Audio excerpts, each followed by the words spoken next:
हाँ, परिचय बताइए और फिर अपने बारे में बताइए और ये जो आपने फ़ॉर्म डेवलप किया है, इसका क्या उद्देश्य था? आगे भविष्य में क्या करने की इच्छा है? अब तक क्या कर पाए हैं? कहाँ तक पहुँचे हैं? ज़रा इसका और जी, साथ में अपने अनुभव भी शेयर करिए। प्रणाम सर।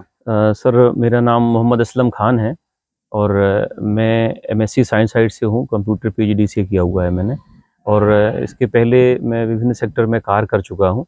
और जब मैंने गाँव में वापस देखा अपने खेतों में आकर के, तो पाया कि बहुत सारी विसंगति हैं। इस समाज ने, गाँव ने ही हमें परवरिश करके, हमारे समाज ने, हमारे परिवार ने हमें शिक्षा-दीक्षा दी और हम बाहर जाकर के कार्य कर रहे थे।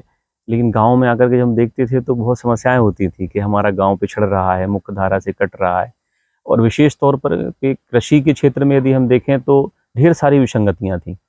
जैसे कि कृषकों को उसकी उपज का मूल्य ना मिलना, किसानों को एक ही विधि से या एकल कृषि करना, मौसम की विभिन्न जो प्राकृतिक आपदाएँ हैं उनका सामना करना। तो देखते थे कि इस सब चीज़ों के बावजूद किसान अपनी समस्याओं में जूझता जा रहा था। दिन प्रतिदिन वो कर्ज़े में डूबता जा रहा था और अपनी फैमिली को सर्वाइव कराना तो दूर की बात है, वो अपने जो ऋण लेता था बैंक से या जो खेती में इनपुट लगाता था, वो लौटाना मुश्किल था।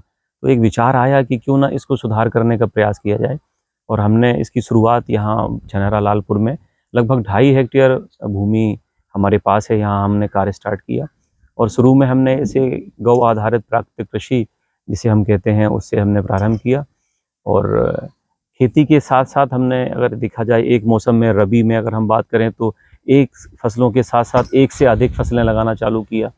अ, खेती के साथ-साथ पशुपालन को भी हमने मिश्रित करना चालू किया और पशुपालन में भी हमने बायोडाइवर्सिटी मेंटेन करी है। यानी कि अगर हम देखें तो डेयरी के लिए गाय-भैंस है, बकरी है, इधर फिर मुर्गी है, वर्षा जल संवर्धन के लिए पानी है, खेत तालाब है। और इस पानी से भी हम कैसे पैसा निकाल सकें, आय से अपनी अर्जित कर सकें, इसके लिए मछली पालन है या और अन्य चीज़ें हमने इस पे करी हैं। तो समय-समय पे ये चीज़ें हम इस पे जोड़ते गए और फाइनली ये देखा हमने कि 10-15 साल के बाद एक आकार लेने लगी चीज़ें और ये एक मॉडल विकसित हो गया है, जिस मॉडल से मैं अपने लिए और मेरे गाँव के कई सारे किसानों के लिए, जो हमारे समूह में आज साथ में काम कर रहे हैं। हमारा एक किसानों का समूह, एक क्लस्टर है, उसके क्लस्टर में काफ़ी सारे किसान हैं जो इस मॉडल को फ़ॉलो कर रहे हैं। तो इस मॉडल के माध्यम से जो समस्याएँ थी हम किसानों की, कि लगातार आय ना होना, नियमित आय ना होना, निश्चित आय ना होना और एक पक्ष से लेकर के हम काम कर शुरू करते थे, तो फिर समस्याएँ भी होती थी कि अगर खेती हमने करी धान की, पानी ज़्यादा बरस गया तो ठीक, अगर हमने मूँग और उड़द लगा लिया खरीफ में और पानी ज़्यादा बरस गया तो वहाँ समस्या खड़ी हो गई, कम पानी बरसा तो धान में समस्या खड़ी हो गई। तो इससे हमने इंटीग्रेट करना चालू किया। धान के साथ-साथ हमने ऐसी फसलें लगाई जो मूँग थी या उड़द थी, कम पानी वाली फसलें थी। कुछ कंद वाली फसलें लगाई। इसी तरीके से पानी का हमने संवर्धन किया, संरक्षण किया, तालाब बनाया, उस पे हमने मछली पालन स्टार्ट किया और पशुपालन में भी हमने समेकित पशुपालन किया, गाय और भैंस की डेयरी, बकरी का पालन चालू किया, मुर्गी देसी का पालन चालू किया, मछली का पालन चालू किया। और इस सारे जो मॉडल हमने बनाया, इसमें प्रयास ये था कि जो इनपुट के तौर पे इसमें जो रासायनिक खादें लग रही थी, उनको बाहर कर हमने प्राकृतिक खादें जो हमने खेत पे अपने तैयार करी थी, बहुत ही कम रिसोर्सेज के साथ में, जिस पे हमें इनपुट कॉस्ट भी बहुत कम आई थी और हमारे खेत से ही जो बायोमास निकला और हमारे जो पशु थे, मिश्रित पशु, उनकी बीट या मैंगनी या गोबर को इस्तेमाल करके हमने बनाना चालू किया। तो आज हम इस स्थिति में पहुँच गए हैं कि एक मॉडल हमारे पास है। यदि इस तरीके से यदि हम कृषि कार्य करें, समेकित कृषि प्रणाली प्रणाली के अंतर्गत, तो हम एक व्यापारी की तरह नित्य प्रति आमदनी कर सकते हैं, एक शासकीय कर्मचारी की तरह मासिक आमदनी कर सकते हैं, छमासिक आमदनी कर सकते हैं, वार्षिक आमदनी कर सकते हैं। और जैसे होता है कि रिटायरमेंट प्लान होता है हमारे शासकीय कर्मचारी अधिकारियों का, तो वैसे ही हम 20 से 30 साल में किसान भी भाई भी हमारे अपना रिटायरमेंट प्लान कर सकते हैं और एक अच्छी आय कर सकते हैं 20 से 25 सालों में। इसके लिए हमने तरह-तरह के मॉडल डेवलप किए हैं।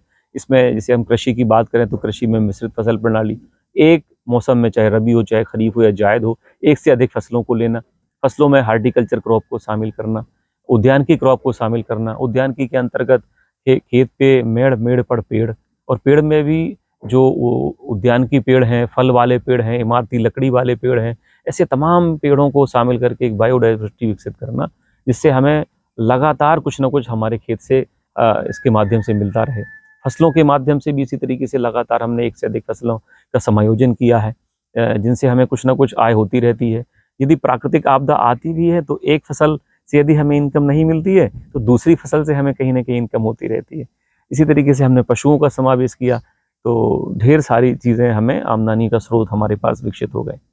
अभी हमारे जो भविष्य के लक्ष्य हैं, वो लक्ष्य ये है कि हम इसमें मैं एक चीज़ और बताना चाहूँगा, स्मरण से निकल गया था कि हमने इसके साथ-साथ क्या किया, जो हमारे खेत से जो उत्पाद निकल रहे थे कृषि के, जो उपज निकल रही थी, और साथ में हमारे जो प्राकृतिक कृषकों का हमारा एक क्लस्टर है, उस क्लस्टर में लगभग 50 फार्मर हमारे साथ अभी काम कर रहे हैं। तो उनका जो कृषि उत्पाद निकलता था, उस उत्पाद को हम बाज़ार में बेचने के लिए जाते थे तो हमें अच्छा मूल्य नहीं मिलता था उनका। तो हमने क्या किया कि इनका प्रसंस्करण चालू कर दिया, और इसमें माननीय भारत सरकार, केंद्र सरकार, राज्य सरकार के कई ऐसी योजनाएँ संचालित हैं जिनके माध्यम से हमें प्रसंस्करण यूनिट में कुछ अनुदान मिले। उनकी सहायता से हम अभी अपने फसल उत्पादों का प्रसंस्करण भी कर रहे हैं, और इन प्रसंस्कृत उत्पादों को बाज़ार में स्वयं अपने ग्रुप्स के माध्यम से हम विक्रय भी कर रहे हैं। या ऐसा कहूँ मैं कि हम खेत में ग्रो करते हैं और खेत से सीधे हमारे जो उपभोक्ता भाई हैं, जो हमारे भारत के नागरिक हैं, उनके पास हम उनकी किचन में ये प्रोडक्ट ले जाते हैं डायरेक्ट। तो हमें एक अच्छा मार्केट भी इससे मिल रहा है। भविष्य की योजनाओं में यदि मैं कहूँ तो हम एक प्लान कर रहे हैं जिसपे हम आने वाले समय में बुंदेलखंड क्षेत्र में, हमारा उद्देश्य है कि हर जनपद में जितने विकास खंड हैं, उन विकास खंडों में हर विकास खंड से 10 किसानों का चयन कर इस मॉडल को वहाँ रेप्लिकेट कर रहे हैं, और प्रयास है कि ये मॉडल पूरे बुंदेलखंड में रेप्लिकेट हो, लोगों को आय के निश्चित और नियमित साधन बने। बहुत अच्छा आपने अभी बताया। और अभी हम लोग बातचीत कर रहे थे असलम जी से, छनेरा लालपुर बांदा के रहने वाले हैं, और इन्होंने गांव में रह के बहुत ही अच्छा मॉडल एक विकसित किया है, और साथ में ये फार्मर्स को ट्रेनिंग दे रहे हैं, बता रहे हैं मुर्गी पालन कैसे करें, उससे इनकी कितनी आमदनी होगी, बकरी पालन कैसे करें, वैज्ञानिक विधि से करें ताकि उनको नुकसान ना हो और उनके ज़िंदगी के स्तर में सुधार आ जाएगा इससे। तो बहुत बढ़िया है, और ये समय-समय पर अपनी ट्रेनिंग अनाउंस करते रहते हैं, कुछ नए-नए प्रयोग करते रहते हैं। इनसे लोग आएँ, मिलें, सीखें। आपसे बातचीत करके बहुत अच्छा लगा। धन्यवाद सर, आपने समय दिया, आप आए यहाँ पे, आपका आभार।